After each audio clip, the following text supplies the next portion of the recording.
You're listening to the Breakthrough Investor in Commercial Real Estate Podcast.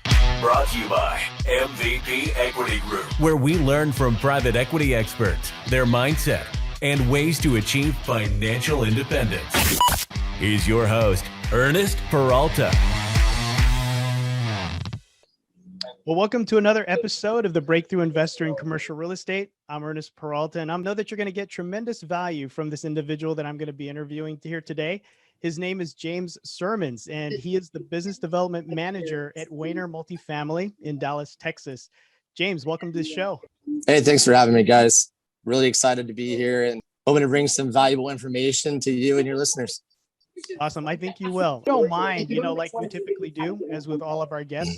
Can you give a little bit of background about who you are, where you started, how you got into Wehner, and what is your progression to where you are now? Yeah, no, great question. I think my background it leads up into where we are today, kind of a compounding background. Started the estate industry working in land development at a nationally recognized home builder. Back in 2005, worked through the crash of 2008. Through this experience, got real fascinated with urban design and landscape design. So I went to the University of Florida to study that.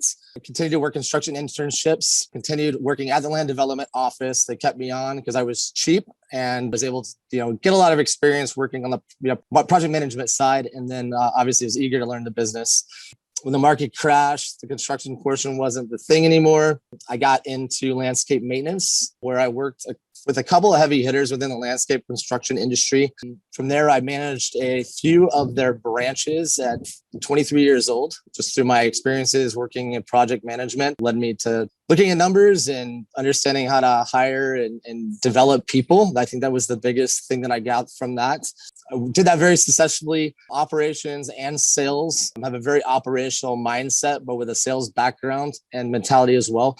From there, I moved to Dallas, Texas in 2013. I worked with a lot of the multifamily heavy hitters, Emily's, Camden's, was a vendor for them in the landscape space.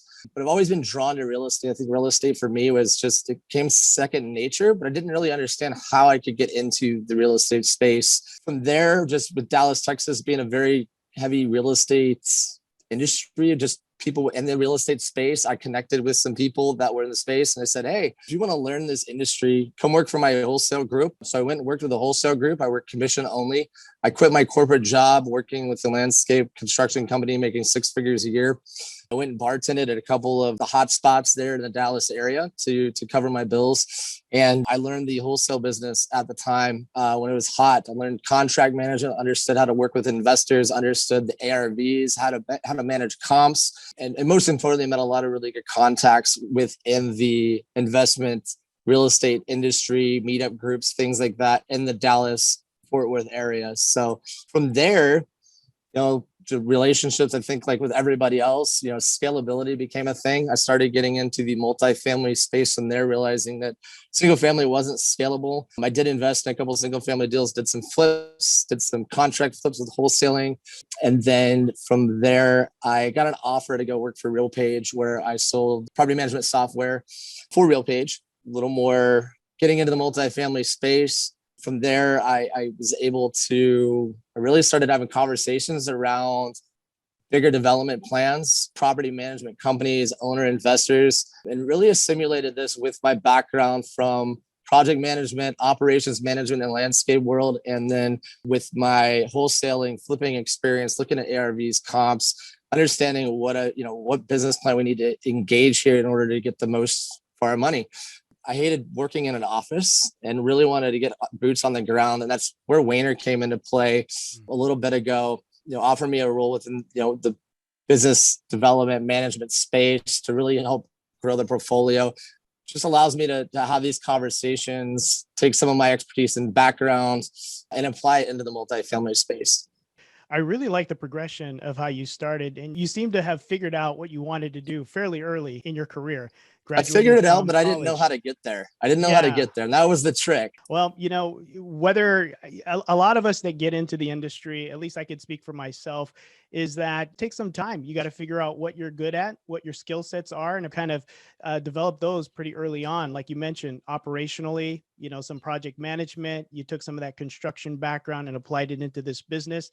and you just got to make it work, So I commend you for that. Thank you. Thank you. Yes. So now you're at Wehner and developed some portfolio of multifamily units, and then you got into more of the asset management. How did you get from where you were to now asset management, and this being more of your expertise at Wehner? So my role here as the business development manager here at Wehner, I work to build upon what is already existing 28,000 unit portfolio, mainly focusing on the Houston, Austin, San Antonio areas. But I got into this role just through my expertise from before, like working, with investors. I started to think like investors with my operational background, thinking operationally, how are we going to operate this asset? How are we going to look at what resources we're going to put in here? How we're going to mitigate our risk first and foremost. So yeah, coming in here as a business development manager, I work with building relationships with regional brokers, with lenders, owner investors that are looking into multifamily assets in these markets. I look at myself as a connector and a relationship manager to know how to underwrite these deals and attack them from a particular client's asset or business plan. And then, everyone I try and engage with, my stance is, how can I be of value to you? I look at that from every angle. So Ernest, if you were to call me and say, hey, Jimmy, I want to know, where can I bring value to you? Can I connect you with a broker? Can I connect you with a lender? Can I connect you with a deal? Can we look at an existing deal that you currently have that we can dive into it? And I can bring, if I don't know the answer, bring a resource within Wehner Multifamily. We have great regional directors, Amanda and Austin, I work very closely with, bring them into the conversation to really get an idea of what we need to do here in order to make this asset successful for you and your investors. That's great. Yeah, being that connector, that liaison, if you will, between different groups, I think is a great skill set to have, just because there's so many different moving parts. Now, can you step us through, why should investors and syndicators engage an asset manager early on in the process? Yeah, I think this is something that doesn't get done enough. And what traditionally happens is you put an LOI in and then you're scrambling to find an asset manager or find somebody to operate or manage your property. And with that, you're not going to find the right relationship. You're not finding the right person. The whole business is relational, and it requires people to have a lot of trust in the people that we work with. As your asset manager, we're entrusted with a very large investment, one that in particular you have a lot of people entrusting in you as a syndicator, you as the investor. And in engaging an asset manager early on, we can particularly look at the asset and evaluate the business plan alongside with you until an LOI is accepted. I think that's critical. Going through the business plan, understanding the business plan, understanding what you guys are wanting to get out of this. And then, we don't have a problem saying, no, that's not going to work. There's things that you may, some oversight, not knowing a particular market or being in a particular area. There's things that we can help with along the way, especially with us managing so many properties in so many different areas in Texas. There are things that we found that work or don't work. Deals are getting tighter and tighter and tighter. And if we can find ways that we can capture NOI out of a deal because we have experience in managing that particular asset in that particular market, you want to engage us early on, right? So, additionally, and particularly to myself, I engage with a lot of people and I introduce my clients to a lot of local brokers and lenders on deals that are up and coming, or might be some that fits a certain investor's criteria. It's for me, it's to build rapport. And if I do that by presenting a deal or making an introduction, that's what I want to do. I think I look at the industry as a team sport. I think we all do. And I'll play whatever part I can, whether we take on the management for my clients to win a deal. For me, it's looking at the bigger picture. If you can win over relationship, loyalty, and trust, I feel like everyone will win in the end. Can you step us through, once the investors, syndicators are looking at a particular multifamily unit, they get it under LOI, what is Wehner's process and what's your process once you get involved? Can you step us through that? Yeah, absolutely. So, I think our process is very unique, just based off conversations I've had with, existing investors, new investors. I think they're very wowed by the amounts of effort, what we call them, I guess, lost leaders, but going into the conversation I want to know everything about your business plan. I want to understand you as an investor. I want to understand what your business model is. I really want to understand you as a person. I think that's very important, starting out the gate, to make sure that we build that rapport, build that relationship, right? As I mentioned before, I passively invest. Ryan started Wehner Multifamily for owning assets and owns thousands of units in Texas and Oklahoma. Fernando, who's been with Ryan since the beginning, owns and invests. So we have a culture of be owners, think like owners, and manage like owners. I feel like as of sometimes like the fidelity of asset managing and discussing various business plans of where you put your money, how to manage your money, how to move your money. And, we try to put together what is the safest, riskiest, or moderate way of approaching a deal. As far as our process, goes, connect with the client. Like I mentioned earlier, we really get an understanding of your criteria. In the event you were to reach out and call me, we'd have a general conversation to get to know you, what your business criteria and strategy is. What markets are you looking into? Why are you looking at those markets? Just generate a true discovery call around what you're looking for, your needs. Additionally, for me, this also helps me connect the dots with any deals I may already have presented or in the future conversations with my broker and lender connections. So, having that understanding from the get-go, it allows me to be of value to my clients and the people that I'm talking to. Continue through that process. Once we understand the asset of what you're looking at, we'll send a team. It's usually me if it's in the Austin, San Antonio, or Houston, to shop the asset and comps in the area. We'll conduct a full report on this. This is no cost to you. Again, this is the development of the relationship. We'll then create a full operational forecast based on preliminary assumptions, again, preliminary, based on market or typical asset class, and present this to our clients interested and reach out the particular asset. From there, we then would like to have another discussion, analyze our performance, and really dive into your business plan, get an understanding of what you're trying to do or what you may have done in the past in a particular market. Here, we're discussing ancillary opportunities. We're looking at NOI. We're engaging ideas on ways we might be able to increase NOI or overall performance on an asset. I'm not here to sway your decision, yes or no, on an asset, but I will be honest about where we think we can take the asset. If there's any other feedback I might be able to provide on a particular market of things we can implement. Tech packages, laundry facilities, even from a cost, an expense management perspective, is this property being mismanaged? Can we come in here and run this thing better? So we'll have those discussions. And then, once the LOI is submitted, this is where our DD teams go to work. We engage a lease audit to look at all these data, all the lease data. Doug does a great job of that, going through and analyzing the lease data and making sure we have everything that we need to have to be compatible. We'll do full walkthroughs of every unit. Well, it's every unit. We try to do as many units as we can. Usually 90% of the units we will walk. We'll do an assessment, and we'll then tabulate that assessment. We'll give you a report based off of what our findings are. Going back to just the engaging early phase, engaging earlier with a property management or an asset manager, even before you get an LOI submitted, typically I can go out there and I can get a general assessment of roof. I can get a general assessment of exterior, any major red flags that you may have. The DD process is extremely important, and communication with us, on signing a PSA, ensuring maximizing a lot of time for this process, I think is very important too. Just something to think about. We take over operations, pass it on to our operations team, and go from there. In terms of, individuals that need boots on the ground, say for instance, they're looking at Texas and they've never really had anybody out there to work maybe a particular area for them. That's where you guys can benefit, right? Is working with individuals to be their boots on the ground and kind of giving them that synopsis of the basic area or the metro area that they want to invest in. Yeah, 100%. And this is clearly 100% relational. That's the idea here. It's important that we get involved as early in the process. It's beneficial to everyone, right?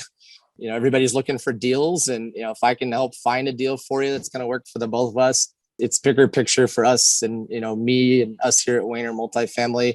We want to make sure we have the right owner, investors, right assets that we're managing, and go from there. That's great. And how big is Wehner Multifamily? Now, you guys are in Texas. I'm sure you guys are also throughout the Sunbelt states. Can you step us through where you guys are mainly located and how many assets under management do you guys currently have in your portfolio? Yeah, no, it's great. So, we've been managing since 2006 in Texas and Oklahoma. We manage a total of just over 28,000 units. Texas, Oklahoma, all the main metro markets in Texas. And then we just entered into Little Rock, Arkansas a couple months ago. we've grown mainly off a referral business. We've never really had to go outside of our wheelhouse. It's all been word of mouth. It's all been through syndication programs, the Brad Sumrock lifestyles. So, our reputation as a C&B, asset manager, we've over these years, we've been able to provide value to our owner and investors. We've been able to look at the deals from an owner perspective and manage as such, right? We're not perfect. We're not a perfect management company. We have our flaws. We own that first and foremost. At the end of the day, we want to make sure that our owner's investment is well taken care of. The tenants are taken care of, because that's then going to, subsequent into people renewing and paying more, et cetera, because they're happy with where they're at. It's our importance to make sure that the asset is taken care of and managed appropriately. That's great. Well, thank you. I appreciate that explanation. What are some negative connotations that come with engaging with a third-party asset manager? So this is an interesting question, and something that I've heard about. Just listening to podcasts, Bigger Pockets and whatnot. Just people getting on these, and I totally understand where an owner and investor is coming from. Right, your mindset is, well, nobody can manage it the way I would manage it because I'm owning it. Right, you rent a rental car, you're going to drive the heck out of that thing, right? You buy your own little baby and you're going to be like, okay, I'm going to take care of this. I'm going to clean it out every weekend, whatever the case may be, right? So, similar mindset going into these larger assets. And again, it's a huge investment. It's big. I understand where the insecurity is there. I'm like, you're handing the keys to a guy with a Ferrari and he's never driven a Ferrari before. I think, first of all, use your guts. I think the gut is one of the most knowledgeable organs in the body. Something feels particularly off with an asset manager, a vendor, or broker than it probably is. We're not perfect, but we've been able to grow to 28,000 units in our respective markets due to our approach, knowledge, and owning and thinking like owners. It's important to ensure open communication and trust is apparent in the owner asset manager relationship, which goes back to engaging the asset manager early on in the process. Just as there are bad asset managers, there's bad owners as well, right? And so we're particular in who we choose, who we want to work with, as reputation and long-term vision is everything here. I've had conversations with some of the syndication groups, and they ask, well, why should I not manage this myself? I can save a 5% management fee or whatever, right? So, the question that I ask is, have you managed a 100-unit property before? Have you ever tried hiring people? Have you tried managing people? It's very hard to do when you're not experienced in this field, right? I've done that. It's not easy. Someone like someone like Wehner, we manage a multitude of assets in various markets. So when a problem arises or something unexpected like COVID, right, we can diversify and overcome. Another thought that I have on this, and some discussions that I've had, is where are you allocating your time and resources? You're managing your portfolio, right? Are you taking time and resources away to scaling your business, right? I can see being at a 250 unit, cap max, or a 500 unit cap max, and being an owner investor or owner manager. I think that's great. But if you're looking to get into the thousands and you're looking at deals all over the country, it takes a lot of time to source, underwrite. You're constantly doing it, and it's, you get the LOI, then you don't get the LOI, and it's just so many variables, and it takes a lot of time and resources, and structuring these deals together, making sure you raise your capital, et cetera. That it's important to get an asset manager that you can build a rapport, build a relationship, build trust with, and grow with them. That's great. There was one key thing that you mentioned earlier, is that you're also a passive investor, in multifamily. So definitely you have skin in the game and you understand coming from an investor's perspective.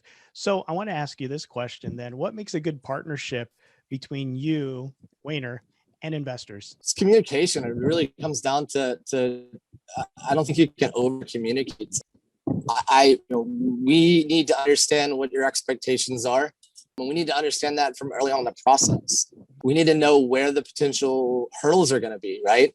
It is getting competitive. People are just throwing numbers out there at some of these deals. And I'm like, I'm baffled at what do you see in this deal? Why are you going blindly? I want to be able to have real conversations, right? If something's not working out with your management company, you need to approach them and say, hey, this isn't working out. Now it's our job to obviously manage to a certain pro forma that we've agreed upon, but the deal's got to be good too, right? It comes down to communication. I mean, communication on all different, and being open about the process, being honest across the board. Integrity is everything. From a asset manager side, we need to be open and honest. We need to be transparent, but our owners need to be transparent as well. We need to make sure that we have enough cash flow into the asset to be able to do the things that we need to do. We want to, we obviously looking after the investments in its entirety and looking after the investors, but we also have tenants that are relying on an efficient place to live, a nice place to live that they come home to, right? So, when things need to get done, we need to make sure and ensure that we have enough cash flow and communication around what we're spending, when we're spending, and how we're spending the money. Transparency, communication, integrity, and honesty. I mean, those are all key things to develop good relationships. And family. Yeah, those are exactly. our core values, actually. So yeah, and family. Family is big. And I think, you get into these things like a marriage. I mean, it ends up being almost like a marriage. You start to get to know people on a personal level and get to know their kids, and you just get to know them on a so much more of a level. And it's rewarding. But yeah, that's good. Personal and professional level. Yeah. That's good. What is you get into deals with people too? So it's it's all around. Yeah. Well, getting a deal together is just icing on the cake on top of building these deep relationships with investors. That's correct. Yeah. So what does a typical week or month look like for you when you're out on the field and you're working with investors? Can you talk through that a little bit? Yeah, sure. So I'm always out connecting people. I've always been a connector. My network goes all the way back to 2005 with the people that I've worked with. I can always pick up the phone and call people. So I'm a connector. I'm a relationship manager.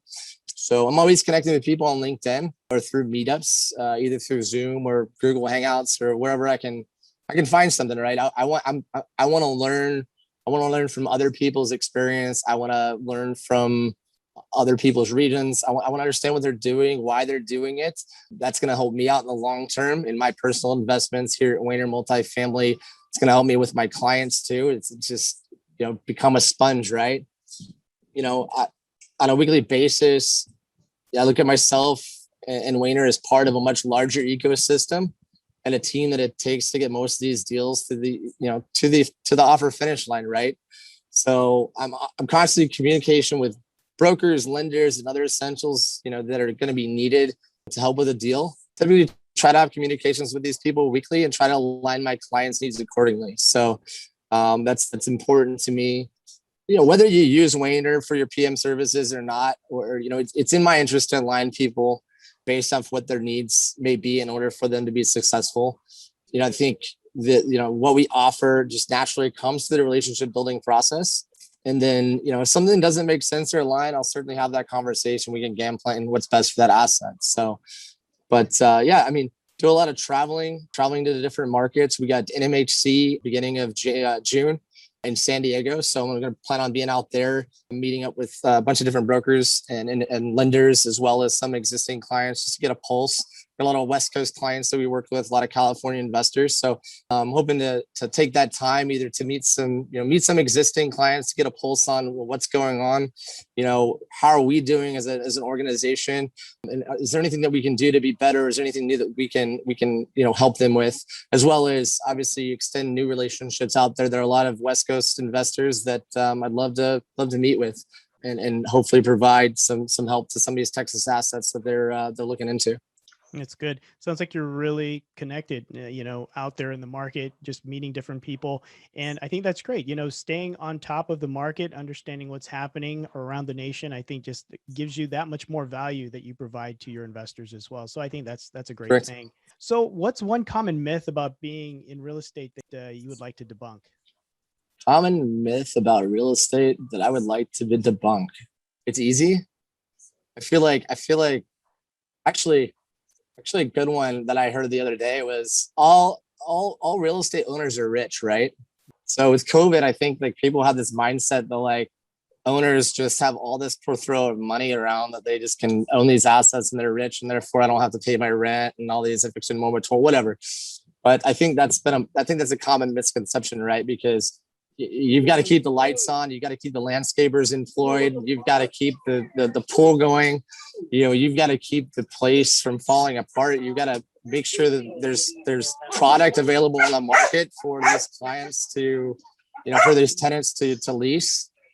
So yeah, I that and people not thinking that it's not hard, right? It is hard. It's a grind. Absolutely. Yeah, there's a lot of behind the scenes. It does look all nice and pretty with everything that you've accomplished, but to say that it's easy is an understatement. So definitely agree with you there. And not to mention some of these units and stuff that we do walk, and some of these areas that we do walk, even starting back in my wholesaling days, like we'd walk into some really crazy neighborhoods and really crazy abandoned buildings that, were boarded up, found homeless people in some of these, I found a lot of stuff. So it's a very interesting day in the life. No days are exactly the same. So that's the beauty of our business. And where can our listeners learn and to connect with you? So yeah, you guys could connect. I'm on LinkedIn, James Sirmans on LinkedIn. So I'm very active there. I like to post a lot of things. I can be connected. You can connect with me at james@wehnermultifamily.com. Or through our website. We got a nice YouTube video that we constructed that walks you through our process, our DD process, some of the proprietary technology that we offer, such as leak aware and some of the other stuff that we offer through our management to keep track of some of the water conservation efforts that we use in our management processes. So from there, if you want us to look at a particular deal or underwrite a particular deal, reach out. I'm happy to connect with you guys, get that conversation going and see what the next best steps are with that conversation. Well, thank you so much for that. And I think that would be a very good thing for us to take a look at, for our investors to look at too as well. Well, James, it's been a pleasure having you on, and I appreciate you taking the time out of your busy schedule to be here with us today. So I want to thank you. Yeah, this is great. Thank you, Ernest. I appreciate it and look forward to working with you guys. Thank you. Likewise. Take care, everyone. Bye. Thanks for listening to the Breakthrough Investor in Commercial Real Estate podcast. If you like what you heard and you found value in this episode, we would really appreciate if you would give us a rating and a review. And don't forget to subscribe so you don't miss the next episode. For those of you that are interested in investing passively in these types of deals in solid cash flowing commercial real estate throughout Arizona and Texas, as well as Idaho and Colorado, then visit us at mvpequitygroup.com. Fill out the investor interest form. That's mvpequitygroup.com. If you close on a multifamily deal or any other type of commercial property in the past 12 months and you want to be on this podcast, then send us an email on our Contact Us page for details. Thanks.